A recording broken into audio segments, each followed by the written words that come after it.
கடலூர் சித்தரிப்பேட்டையைச் சேர்ந்த ஜெகன் கடந்த 15ஆம் தேதி மீன்பிடிக்க சென்றபோது மாயமான நிலையில் அவர் சடலமாக மீட்கப்பட்டிருக்கிறார். அண்மை செய்தியை நாம் பார்த்துக் கொண்டிருக்கிறோம். 3 நாட்களாக ஜெகனை தேடி வந்த நிலையில் சாமியார்பேட்டை அருகே உடலானது கரை ஒதுங்கி இருக்கிறது.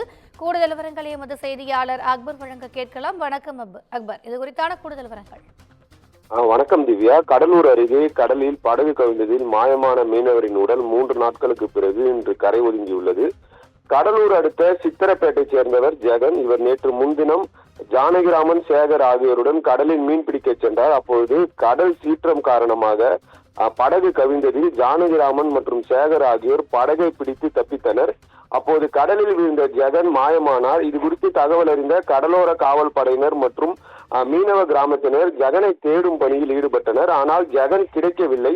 மாயமான மீனவர் ஜெகனை தொடர்ந்து மீனவர்கள் மற்றும் கடலோர காவல் படையினர் இன்றும் 3வது நாளாக தேடும் பணியில் ஈடுபட்டனர்.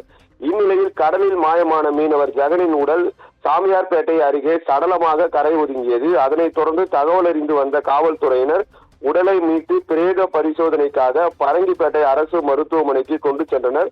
மீன்பிடிக்க சென்ற மீனவர் படகு கவிழ்ந்து பரிதாபமாக உயிரிழந்தது சித்திரப்பேட்டை கிராமத்தையே சோகத்தில் ஆழ்த்தியுள்ளது. திவ்யா, கூடுதல் விவரங்களுக்கு நன்றி அக்பர்.